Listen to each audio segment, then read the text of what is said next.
is a fairly long chapter, and the first page is very special and significant, and we took 2 classes on it. It really encourages people to know by heart, people to say daily, people to recite in various situations, a general overarching chicken soup for the soul situation. The Rebbe, in the beginning of chapter 41, is focusing on awe, fear, nullification, our need to really sense that God is looking at us, with us. Here's what we do. The enormity of our action. God is analyzing us because it's that important to him. Are we serving him? Are we serving him properly? He so needs our service. It's that important. So when we think like that and we're like, whoa, what I'm doing is establishing him as God in this world, as king of the world. He's putting it all on the side and he's just looking at me. And he so much wants me to serve him. My service is that important. It's that significant. It's that special. It's that needed. So that does not create a ego trip. That really creates a sense of accountability, a sense of responsibility. If God, who is the creator of all, puts all aside to look at me and make sure I'm doing what he needs from me, what I'm doing is that important. So until now, we were talking about like from God's end. God is infinite power, fills the world, encompasses the world, and puts everything on the side to focus on the Jewish people and to focus most specifically on me. Not just to focus in this sort of like peripheral way. No, deep, deep, deep inside. Not just what am I doing? What are the checks on my chart? But what's going on inside my heart, inside my inwards? Am I serving properly? So if I'm aware of that, now here's my end. My end really starts by thinking into all these concepts very deeply because they're very powerful concepts. And if you really think into them and think into them and think into them, they'll affect you. For some people, it's going to take longer. For some people, it's going to take less time. But anyone that is able to focus and think and get what the Rebbe is saying, it's a very powerful chart, a very powerful focal point for our service, which is the Lubavitcher's point in saying, you have this problem, beginning of chapter 41. You have this problem, beginning of chapter 1. You have this problem, beginning of chapter 41. All these problems. Solve all these different problems with the same concept. Understand how valuable you are. Understand how needed you are. Understand you're here for a purpose and do it. Start moving. Achieve your reason for being because God's waiting for you. So the Rebbe continues. So we're on page 112, second line, fourth word. So all these ideas that the Rebbe said that we took 2 classes to discuss, that I just reviewed, all of these ideas, delve into them mentally. Fill your mind with this. Concentrate, meditate, contemplate. The Rebbe says there's 2 factors here. You should at length focus on these ideas according to your ability to concentrate, according to the grasp of your mind, according to how much you can grip these ideas mentally, and according to how much time you have. So where everyone has to do this, the Rebbe is saying. No one's off the hook, so to speak. No one is not smart enough, not spiritual enough, not holy enough, not firm enough. No, they were saying this is what every human being should do. But everyone's going to do it a bit differently because some people, their mind is going to grasp far more and some people less, but it's okay. And some people have more time to think about these ideas and some people have less. So, like the Rebbe is sort of being realistic. Some of you have more time. Some of you have less. Some of you minds will grasp better. Some of you minds will grasp not as well. Some of you can focus more. Some of you cannot focus as well. But wherever you're holding in the scheme of things, you still have to do it. So even if you're thinking, no, I have no time and I have no focus and I have no intellectual abilities, the Rebbe says, you too. You might have less focus and less abilities and less time, and someone else might have more time and more focus and more intellect, but it's okay. Everyone has to do their part. Everyone has to do their best. That's what God's asking. So understanding we're all going to be different, but understanding we all have to do it based on how much time you have, based on the growth of your intellect. Focus on these concepts. When? So the Rebbe says, Lifnei Esek HaTorah or HaMitzvah. Before you're serving, before you get engaged in the Torah, in the commandment, In other words, when are you supposed to be doing this? This is, the Rebbe is saying, the preliminary step to service. If you remember, and if you don't, it's fine too, in the beginning of the chapter, last page, so the Rebbe is saying here, literally, ideally, and to the ideal, make it work in your reality. But ideally, as the preliminary step of every act of serving, you would do this. You would stop and you would think based on your time constraints, based on your intellect constraints, based on your ability to focus and concentrate constraints. You would think these ideas to feel what's really going on. What is this commandment that I'm about to do? What is this Torah that I'm about to study really going to accomplish? How desperately does God want and need this from me? How significant, how important? Why should I bother? Who cares? Remind yourself, think, get into these ideas, the Rebbe is saying. When? Each time before you serve. And you could say, whoa, that's like very intense. And like, how is that even possible? So really, if a person, again, this might sound improbable too as well, but let's say a person in the morning, in the beginning of the day, and it's part of their initial warm-up activities for the day, takes time to think about these ideas, not just to maybe rattle off the words, but to think about the words they're saying. And then over the course of the day, you just have to remind yourself, like touch in that core, touch on that space, and everything's just going to come jumping out. So it's not that each time before you're going to give charity, and before you're going to make the blessing, and before you're going to do this, and before you're, like, oh my gosh, who has time to stop and contemplate for 3 minutes before each act all day long? Not us. But it doesn't have to even take 3 minutes. Because if in the morning you really, really put yourself into this thought, then over the course of the day, you just have to like go there for a second and boom, it all comes out. Very strong. It's a muscle that's just lying, waiting to be stretched and extended and flexed because you really worked on it at a point of the day when you could. And the rest of the day, you just have to go back into the space and boom, it comes out. So the Rebbe says, ideally, every time before you serve. This is, again, the preliminary step. This is to get your mind and get your heart in the right space. You're going to think into these ideas. These are the best ideas. These are the ideas that are going to elicit fear of God and Kabbalah's own, accepting the yoke of God. Those two things are not synonymous, and we need both. And these ideas will help us nurture both of them, both the feeling, the fear, which is a more inner expression, and the, you might call it behavioral component, how it's expressed in the reality of our life, which is accepting the yoke of God's authority. One without the other doesn't work. If you have acceptance of God's yoke without that inner feeling, it's like mechanical jewelry. It doesn't have the heart and soul of it. But if you have the nullification, the awe, but it doesn't express itself in accepting the yoke of God's authority, then what is it? It's very enfeebled. It's not doing what it's supposed to be doing. It's lacking the strength of the follow through, because that accepting the yoke of God's authority is the follow through. It's the manifestation of this inner feeling of awe, of nullification, of fear. So we need both. We want to be an eved. We want to serve. We need to have the feeling. We need to have the behavioral expression. We need to submit to God's authority, both in our heart and in our reality. And what gets me there in a real way, not just in a going through the motions way? Whoever says, these ideas I'm telling you right here. It's all written down. This isn't go search, to India to find it. It's literally on this paper, black and white, translated into English and many other languages. Think about the ideas, focus on the ideas, and then go. And again, if you can't do it every time, try to do it at one point a day in the morning, ideally, before you pray, ideally. And then over the course of the day, just remind yourself of what you feel deep inside.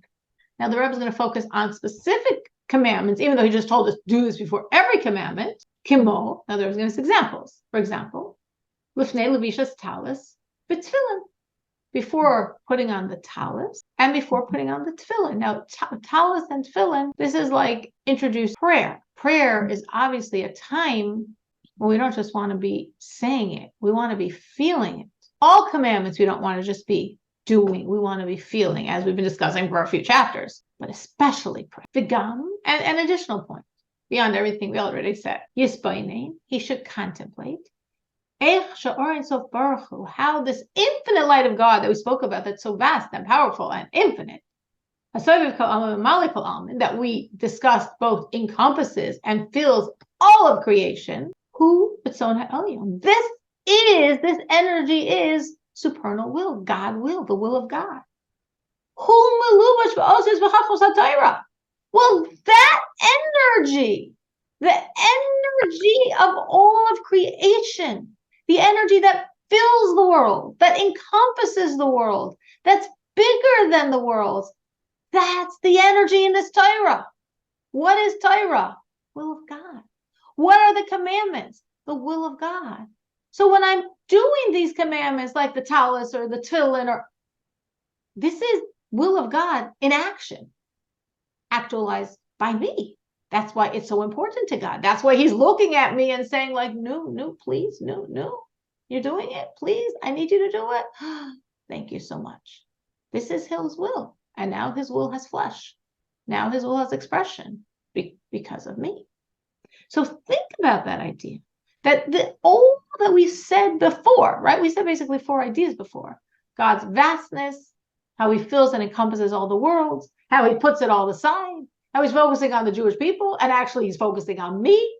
And he's looking not just at what I'm doing, not just at what I'm saying, not just at what I'm thinking. He's looking at my inwards, at my heart. What's my investment in this?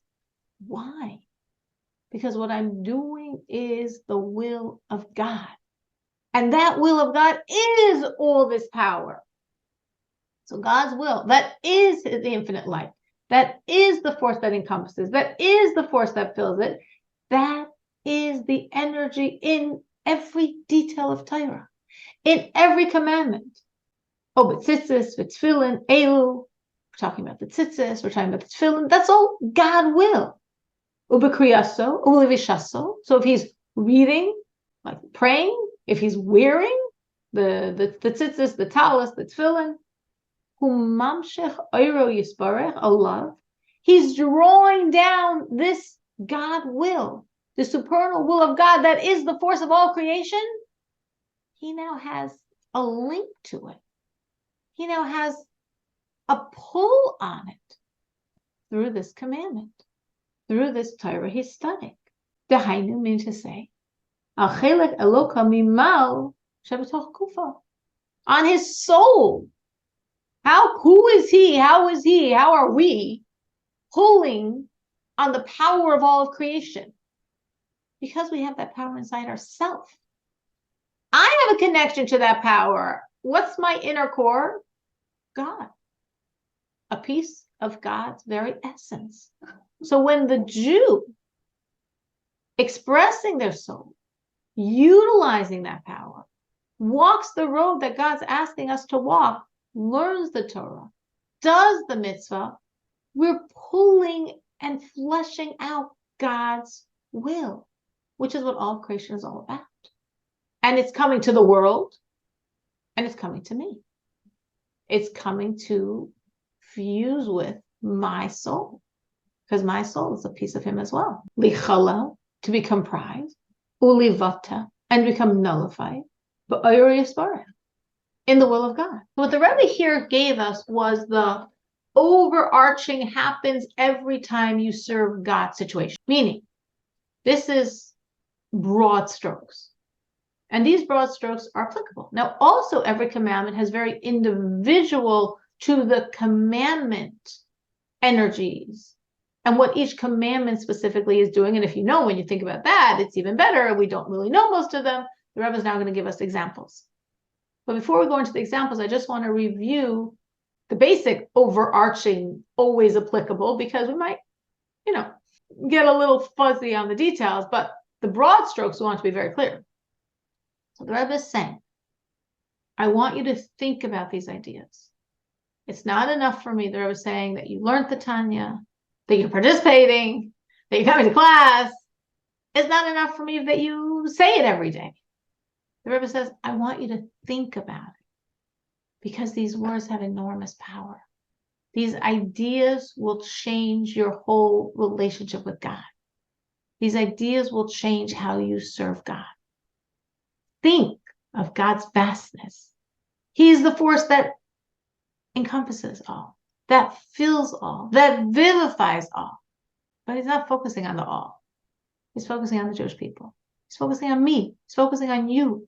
And he's focusing intently and deeply on how you are serving him, to what degree of emotional, of physical investment you have in service. And understand, the Rebbe said, that you are that important, because when you serve, what you're doing is taking this God will that is the energy of all of creation and allowing it to be expressed. Every commandment allows another aspect of God's will to be expressed. Every piece of Torah allows another aspect of God's will to be expressed. So this huge, vast, infinite force of all of creation is what I'm accessing every time I serve. And we actually discussed this idea from a very different perspective last chapter, when we were explaining why, when you serve with love and fear, it's so powerful, and how through the love and fear you're spiritualizing and your commandment is soaring like the bird high above. And it's so powerful because God's will is elicited, because every service is God's will, right? And we spoke about that fusion of God's will above and the God will in your service, and how that fusion causes all of God's energies to fuse, and the kindnesses mitigate the judgments, and comes down to this world, all these amazing things. Why? Because your service is an embodiment of the will of God. So that was last chapter, and why the service was so powerful, ultimately because it's God's will. And now, from a very different perspective, the Rebbe is coming to that same point. Your service is that necessary. Your service is that needed. God needs your service, because through your service, his will is expressed. And that's what we're supposed to think about every time. Now, I don't know how many people have as part of their general habits to review the beginning of chapter 41. Maybe you say it, maybe you know it by heart, and you recite it, all of which is wonderful. But the Rebbe would really like us to think about it. The Rebbe is saying, how much should you think? I don't know. How much time do you have? The Rebbe is saying. How much time can you give me? But however much time you can give, the Rebbe is saying, I want you to think about it. I want you to get into it. Because I really want you to think about this all day long. Every time, right before you serve, stop, think a millisecond, pull it out. And then that mitzvah is going to be completely different. That Torah study is going to be completely different. Does this work? Try it. Push yourself, experiment. It's a great time. It's Elul. We all want to ramp up our service in Elul, and the Rebbe is saying this is a very, very powerful way to do that. So that's broadly true in absolutely every service we ever do for God. You're struggling to dress modestly, you're kosher, not mixing milk and meat, Shabbat, it doesn't make a difference. Prayer, Tehillim, charity, whatever you're doing, it's all service, and all of this is true. Additionally, every service has its own specific nuances. And the Rebbe is now going to give us two examples of two commandments and the specificity of what they're doing vis-a-vis God's energy. You might say these commandments are not personally relevant to you. They may be relevant to your husbands or sons, but obviously these are overarching commandments, and therefore very appropriate to focus on them. So, b'derech prat, to give specifics here, b'tefillin, this huge commandment of tefillin, right? Like the most foundational thing you'd want a Jewish man to do. Livatel ulechalal b'chinas chachmaso ubinaso shebenafsha lokis b'chinas chachmaso ubinaso shenein sof baruch hu. What's happening in tefillin? What's happening in tefillin is tefillin is an act of submission to God, nullification to God, becoming lost in God's identity, one with God's energy. As we have these specific aspects of your soul, the chachma, bina, wisdom and intellect of your soul, connecting to God's chachma and bina, to these dimensions as they are by God. Haluveshes derech prat beparshas kadesh vayakiviacha. That's these energies, the chachma, the bina, are embedded in the parshios, in the scrolls within the tefillin. Dahainu, mean to say, what does it mean that your chachma and bina, your wisdom and your intellect, what does it mean that these faculties of thought are subsumed in God's? What does that mean?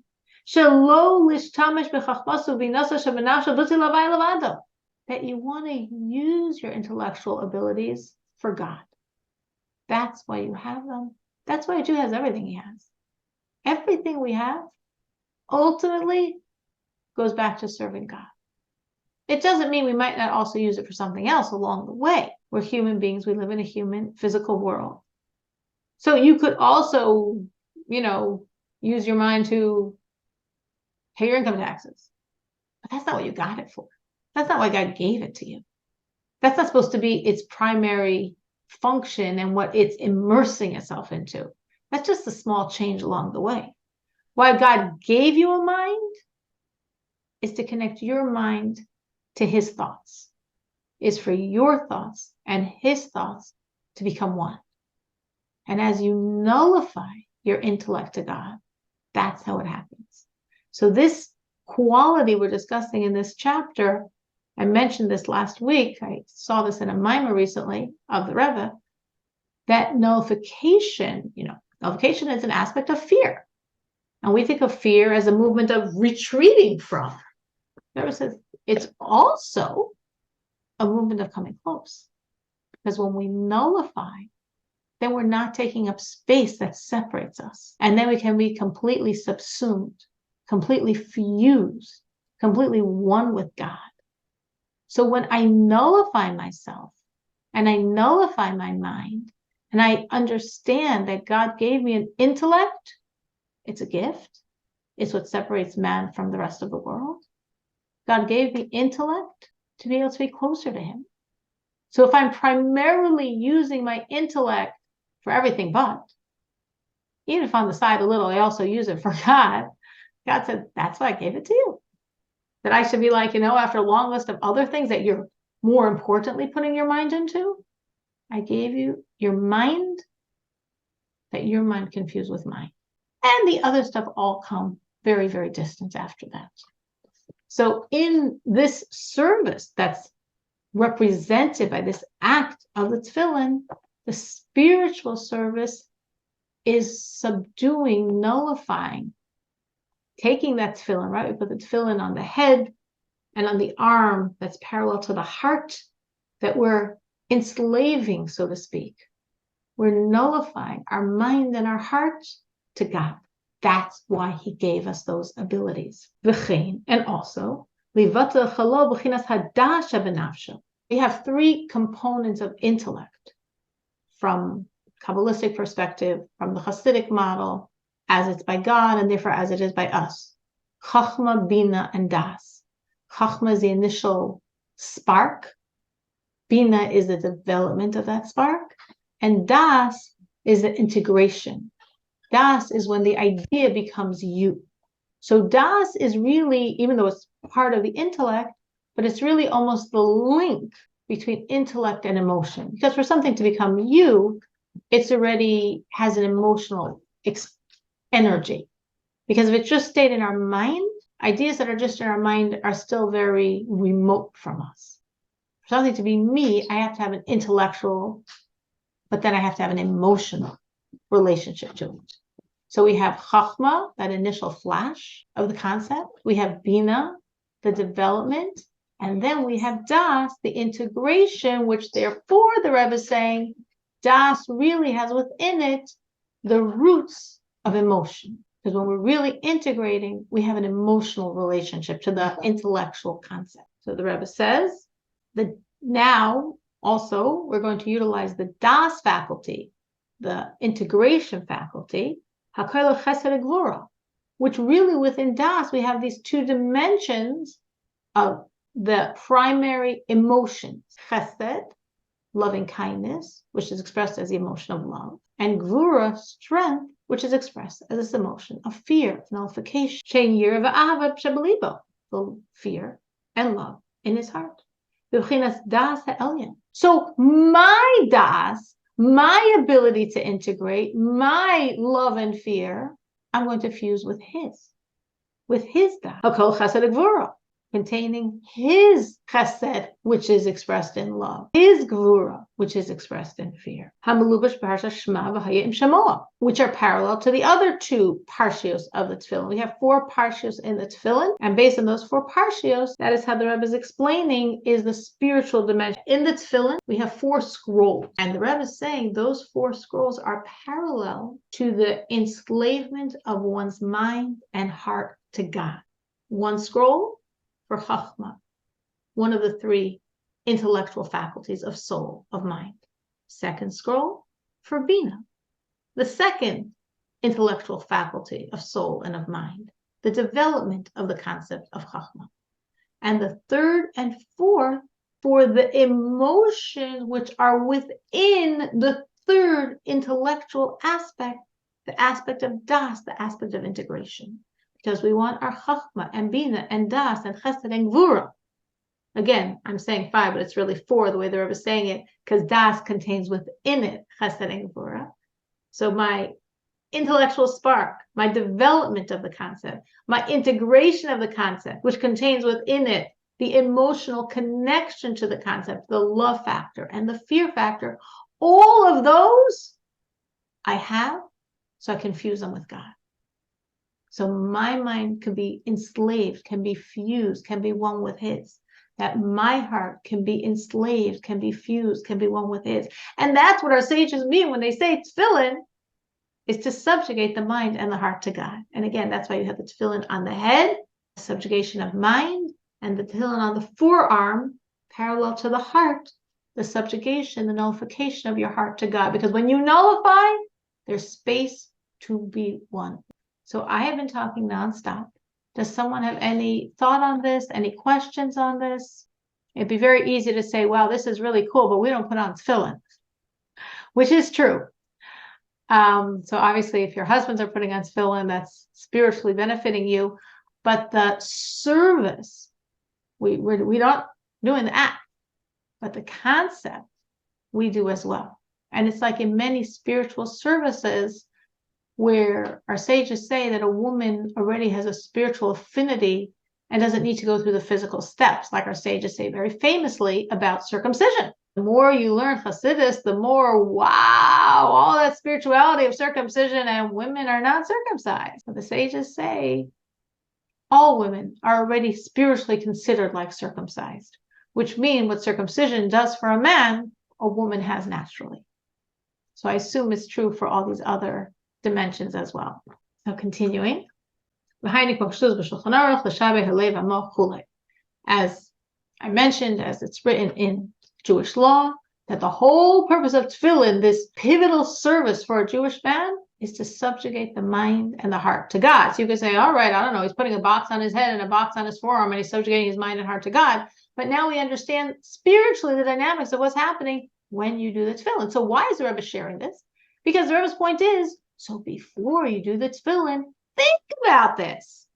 Be focused, be aware, be conscious, and the act will be so much more meaningful. So we're not putting on tefillin, but that general concept, before you do the act, stop and think, and it will be so much more powerful. That's true for every time we do anything for God, obviously, as well. Ubatifas tzitzis, so the next commandment also is not something we're doing personally. In the tzitzis, we should intend, as it explains in the Zohar, to draw down upon yourself God's sovereignty. That again, God's sovereignty fills all the worlds. True, it does. But God's not so interested in all the worlds. God's interested in you. So I'm thinking of God's sovereignty as God wants to be one and sovereign over me. That's the point. That it fuses with us through this commandment. And this is like the commandment. There's a commandment in Torah to place upon yourself a king.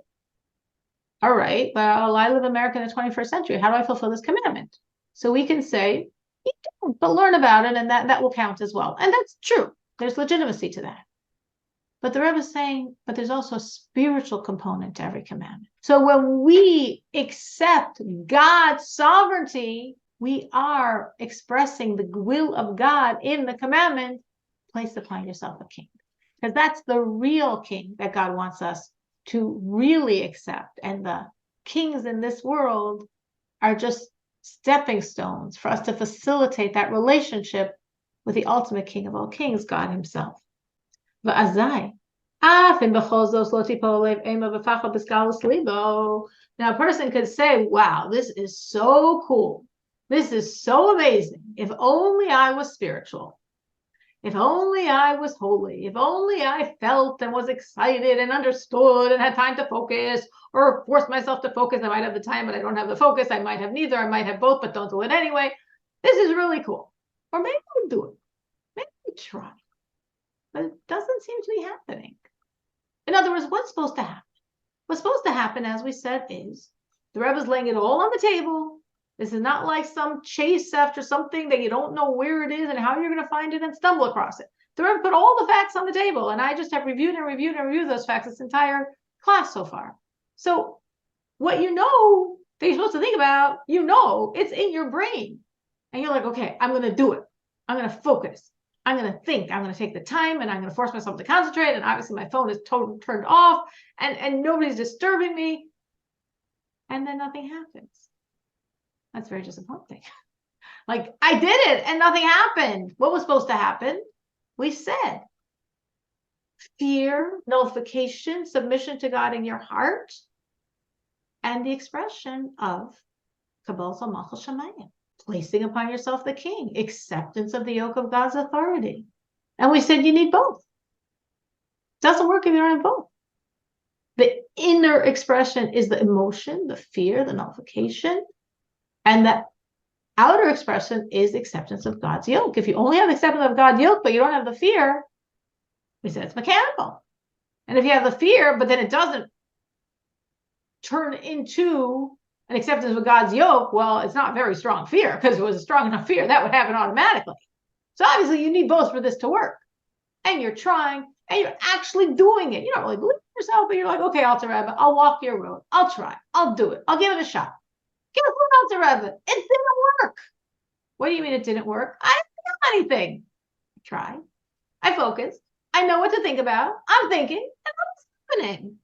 No deep, amazing fear is coming out. Like, it's not working. So the Rebbe says, maybe.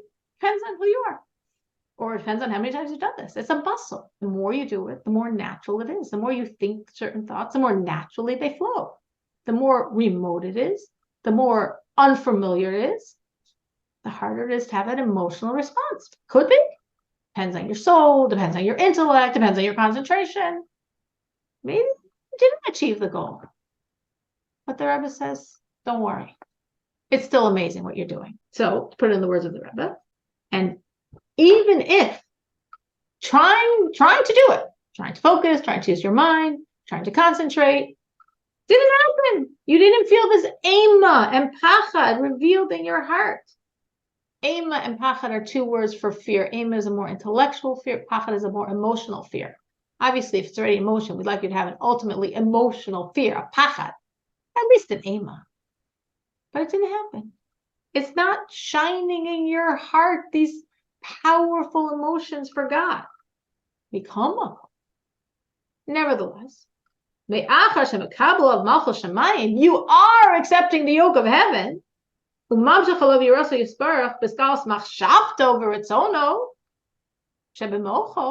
are in your mind accessing this fear. Why is Rebbe saying you're doing it in your mind? Because you're thinking these thoughts. In other words, and this is an idea that the Rebbe has told us many times before. This is just a different manifestation of the same concept. Our goal is to feel for God. We want to feel love. We want to feel fear. And some people have a very easy time with that. And some people don't. Some people are not deep feeling people. Some people do not have easy access to their emotions. Some people do, but not for God. But some people just don't. So it's really hard for them because they're just not very emotional people to start with.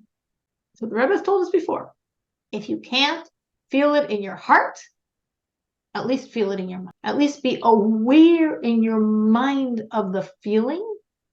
Why is that good enough? It's still not in my heart. Rebbe says, don't worry. I know what is in your heart. You're a Jew. You have these feelings in your heart. So they're latent in your heart. They're like on a very low, quiet level, but they're still there. So if we get them in your mind, no, that's not ideal. That's not like, starring, acing, going with flying colors. No, it's not. But it's okay. It's like, as we call it, a pass. Because we know if the emotion is in your mind, it's really resonating the emotion that is in your heart. So it's enough. Not what we want. And hopefully you'll get to what we want. But it's okay. For now, it's okay. Why am I saying you'll get there eventually? Because as I said, it's a muscle. Just like anything else in life you've ever done, the first time or the first 500 times maybe, it was a little awkward, it was a little rusty, it was a little not natural. But eventually, even things that were very not natural to you just become natural over time. That's how God made us. So similarly, even for a person who has a very hard time accessing emotion or emotion for God, very hard time, very not natural, very not used to walking that road, very perhaps hard time feeling emotion at all. They have to do it again. They have to go the road again. They have to go the road again and again.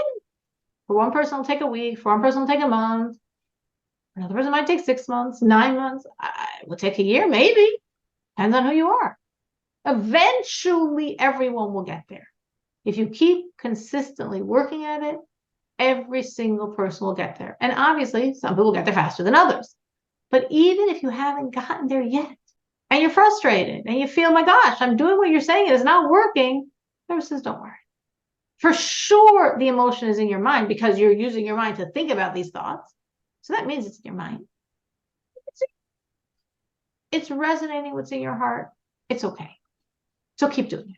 Did anyone ever have this experience where they actually really tried to work on a feeling for Hashem, a feeling for Torah, a feeling for Israel, a feeling for a commandment, and they just felt it's not happening, like they wanted to feel and it didn't happen?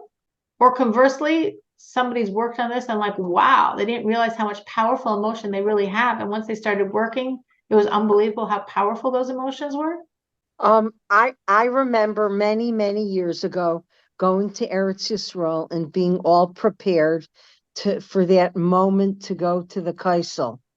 And I got there and nothing happened. And I was devastated. I was absolutely devastated. And, this is before I was introduced to the Rebbe and Chabad and everything. And I was just so disappointed with myself and, with all the hype. And then when I went back, the next time, it felt more familiar, and it also, I had thought about it, and I had woven the disappointment with thinking about what it all stands for. And, in subsequent times of going, my feelings deepened, but it was a process. That is such a perfect example. Thank you for sharing that, Sarah. A perfect example of this concept. Amazing. I like how she put it, hey, she was disappointed with herself and she was disappointed with the hype. And I think, I'm sure for a lot of us that resonated, but then she continued and she kept going back and she's worked on herself more and she thought more, and gradually, the feeling opened up. Anyone else in either direction has had these experiences? Hi, it's Dottie. Hi. So, when you gave the example of the tefillin, I was thinking a friend recently told me that whatever you do, like getting ready for Shabbos, shopping, cooking, cleaning, it's all a mitzvah. So after I heard that last Shabbos, I thought, I'm doing a mitzvah. I'm putting the candles on the table. I'm doing a mitzvah. I went shopping. I'm shopping special for Shabbos, a special food for. I'm doing a mitzvah. I'm cleaning the house. This is my mitzvah. This is my mitzvah. So I'm wrapping the tefillin on my arm, so to say, with every mitzvah I do, because I'm saying it's to honor Shabbos. I'm doing a mitzvah for Shabbos. I'm doing for Shabbos. It's a mitzvah. This is a because what I'm doing is a mitzvah for Shabbos. So then I felt more engaged and more connected with Shabbos and with whatever I'm doing. I'm cooking kosher food. I'm doing a mitzvah. I'm doing a mitzvah. So I'm doing mitzvahs all day long in this way. So it changed how I saw everything by realizing that it's a mitzvah to do this. So that helped a lot to make Shabbos more enjoyable and to feel like I really more connected. That's a perfect example. That's following the same road the Rebbe is saying here. It's exactly the same point the Rebbe is making. Just like Dottie, before each time she stops and says, wait, this is a mitzvah. The Rebbe is saying, stop, wait. Remember, God's all powerful, but he's putting it all aside. He's just looking at me. He wants me to serve him. And that's what I have the opportunity to do now. And it's so special because his will, that is the pulse of all of creation, is now going to be expressed. I have that ability. I have that opportunity. I have that merit. I have the privilege to allow God's will, literally the heartbeat of all of creation, his will is now being manifest through this act. It's exactly what Dottie's saying. And she said that therefore, that Shabbos was so much more meaningful because of all the steps along the way that she kept stopping and realizing and refocusing herself on the opportunity to serve. It's not like I'm shopping. This is an opportunity to serve. I'm cleaning. This is an opportunity to serve. I'm putting the candles on the table. This is an opportunity to serve. This beautiful example. This is really taking the point of the Rebbe and really applying it very, very practically to your life. Amazing. Anyone else? Anyone else has thoughts in either direction? Hi, it's Lisa. So last week you mentioned the Modana Ani prayer. And so I've been incorporating that and saying it with presence and passion and feeling something extra, something big, something good, and helping me to be even closer to God. Really felt it. That's so beautiful. And it's such a wonderful thing because Moda Ani is the foundation of the whole day. So when we start off the day that way, it just makes our whole day different. Yes. I shifted something recently, like this week, from like how I've done it for years and years and years. Not that I do this every day, but I do have like a running list of all the things I want to remember and think about and focus on and all my resolutions of the moment. And I keep it on paper. And I try every night before I go to sleep to read it. And recently, really recently, I was like, you know what? I think I should switch this up. And I should read it in the morning, like right before I pray. And I've been doing that lately. And it's like it's so different, because it's not like, again, there's an advantage to doing it before you go to sleep because it's then it's churning in your mind all night. But when you start your day that way, it's just like, it's the focal point. And then like, you're more focused. So when you take the Moda Ani and you try to take what we're saying here and infuse it into that Moda Ani moment, like Lisa's saying, it changes the Moda Ani and it changes your whole day. Because your whole day is stemming from that Moda Ani, which, as I think I shared last week, the Rebbe says is his favorite prayer. The Rebbe said it's the prayer that you're saying, thank you, God, for giving me another chance. Thank you, God, for believing in me. Thank you, God, for trusting me with another day of life. And I don't want to disappoint you. I want to live up to your faith in me. I can't say I remember to do that every morning. But also when I do remember, like Lisa, it's a very powerful way to start the day. Very powerful.